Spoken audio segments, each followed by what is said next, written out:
When the camera isn't on, it's not always rosy like that.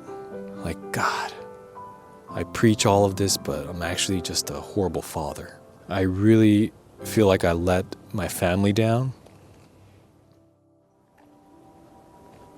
Man, it's cold.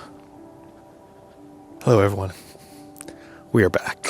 It's currently January 1st, 2023. And so I thought this would be a good opportunity to reflect back on how 2022 was. So let me start with Yuka. She was on maternity leave the whole year. It was so comforting to know that my kids would come home early in the day and mommy would be there and she would prepare snacks. She would make dinner for them and all the while interacting with them. This was huge. Yuka worked really hard this year. She showed so much patience and understanding. And during Taito's surgery, I really saw how much she truly loved Taito. Obviously, all of us do. But the amount of strength and resilience she showed, it was quite inspirational to me. And it really helped me get through those tough times. And Mina, oh man. When I look back on Mina's videos from just 1 year ago, she seems like such a baby. Now she's 7 years old, and she is so caring and considerate and clever and cute. And I can't express how proud I am of her. She is truly my pride and joy. But because she's so caring and compassionate, she can sometimes feel too much. And I definitely think Mina is a very sensitive girl. How can I shield her from the pains of this world? How can I protect her and let her know that every hurtful word that gets hurtled at her is not worth crying over? That people are going to have varying opinions and they won't always match hers. She'll probably need to learn the hard way that this world can be very cruel sometimes. And Taito. Taito is amazing. I'm so proud of him and I'm so amazed by him. He's such a happy, positive kid, and he truly brings joy to my life whenever he smiles and screams, "Daddy," and gives me a hug. He showed me just how strong he truly is. The way he responded to his surgery, and the way he accepted all of the pain and the difficulty that came with the hospitalization. That kid's amazing. Taito didn't walk until he was 2.5 years old. And to see him running around, jumping, talking, I feel so encouraged watching his development every single day. And he never ceases to amaze me with his kindness and his compassion, just like his sister Mina. And he stands up for Riley too. When we sometimes have to raise our voice at Riley, he'll cry and he'll stand between us and Riley and say, "Stop it." He really cares about harmony and peace. I can't wait to see what Taito is capable of and what kind of amazing feats he achieves this year. And let's talk about Riley. My sweet, sweet Riley. I never thought I would have a third child. I still can't believe it, actually. To be able to have 3 kids of my own fills me with pride. But yeah, people tell you it's tough to have a third, and they're right. Riley is such a handful too. Compared to Riley, Mina was an angel, and Taito was a saint. Riley, I'm not saying he's a bad baby or anything, but he's just so curious. This is a good thing, of course. But looking after him, he needs constant supervision. But I can see that Riley is fun-loving, he loves to make people laugh, and he's really, really clever. Because he has an older brother and a sister, he's constantly learning. He knows what to do and what not to do. And he always seems to get his way. But I've also found that I tried really hard with Mina and with Taito because he requires so much attention. I gave it my all. But with Riley, I find myself being like, just go with the flow. And that's not really fair to Riley. So this year, I definitely want to spend more time getting to know Riley, go on adventures together, nurturing him, and find out what he loves to do, and then to give him all of the opportunities that he deserves. Up until now, I've just treated Riley as kind of our mascot, but Riley is his own person. He is an independent, adventurous, curious guy, and so I look forward to exploring what he's all about.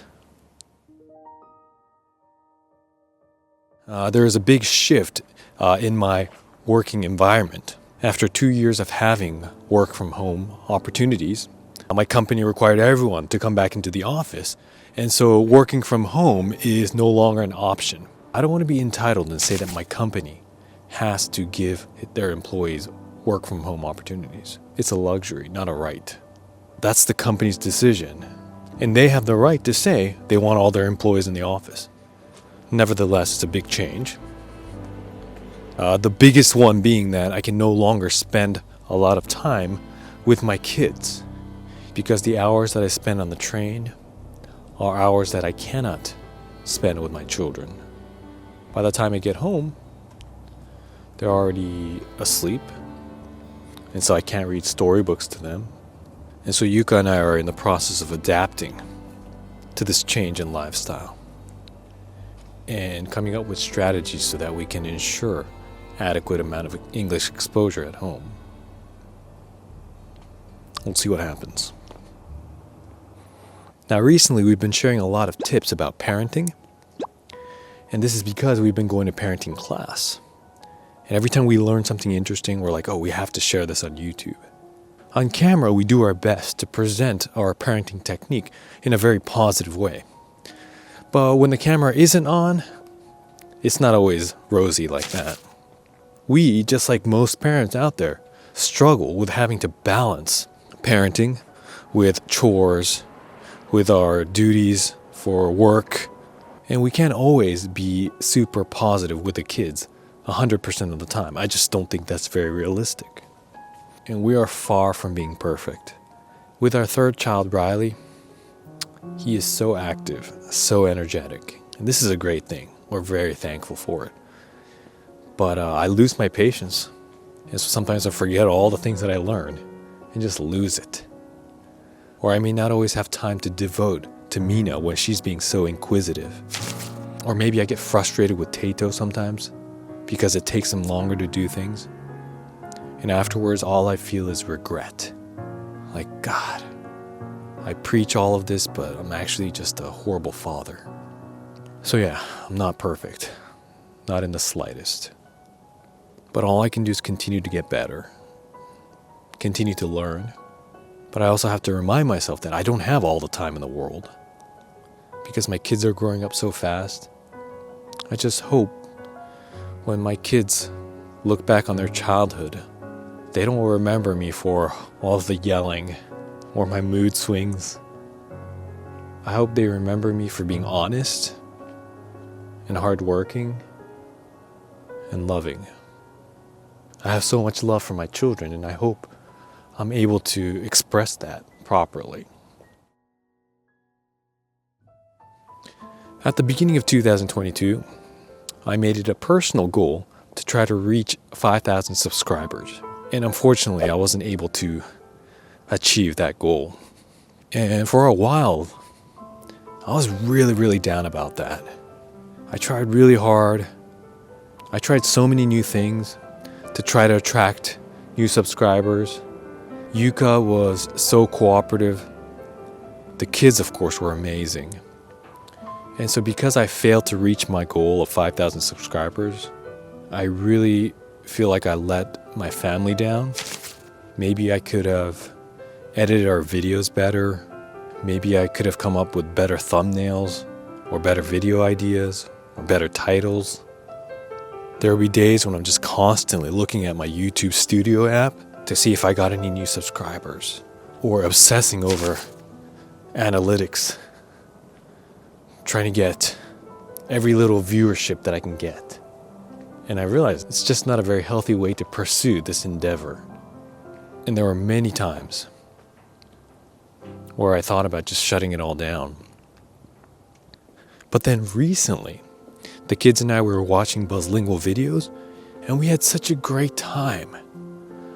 We were watching that video about how I was doing solo parenting while Yuka was in the hospital. We watched a video of Mina when her ballet recital was canceled and we ended up just hanging out at home. And these videos brought back so many wonderful memories. And I realized that having these published videos on YouTube, it's like having an eternal scrapbook. And we were able to go back to that time and place and relive all those wonderful moments. And so although subscribers are important, it reminded me why I was doing these YouTube videos in the first place. I'm making lasting memories of the family. And that is priceless. So I had a change of heart, and I'm going to continue to produce videos, and I'm going to do it for my family. But having said that, I wanted to take this opportunity to thank every single one of my subscribers, and especially those who took the time to leave a comment on our videos. Tato's surgery took a lot out of us. Mina started her elementary school, which was a huge shift, and the amount of comments that we received was so heartwarming and so encouraging, and I can't thank you enough. It's so inspirational and it's so motivational when we read these comments. And so I want to continue making videos for you all as well, because we've brought you into our home and you've become a part of our family. You're there for all of our major milestones. You come with us for our vacations. We share tips and ideas with each other. And so there's no way I'm just gonna throw that all away. No way. And so for 2023, instead of saying I'm gonna reach 10,000 subscribers, I'm just gonna continue to get better with every single video and create something that I can rewatch over and over again with the kids. Alright, well, that was the video. I hope you enjoyed it.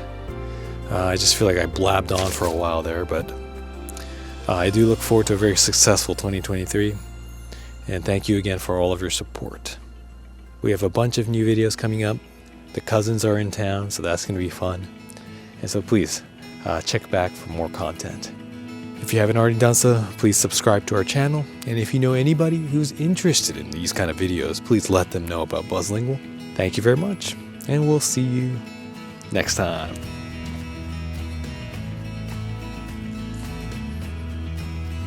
Man, it's cold.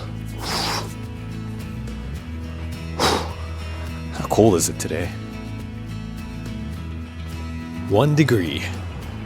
Holy moly.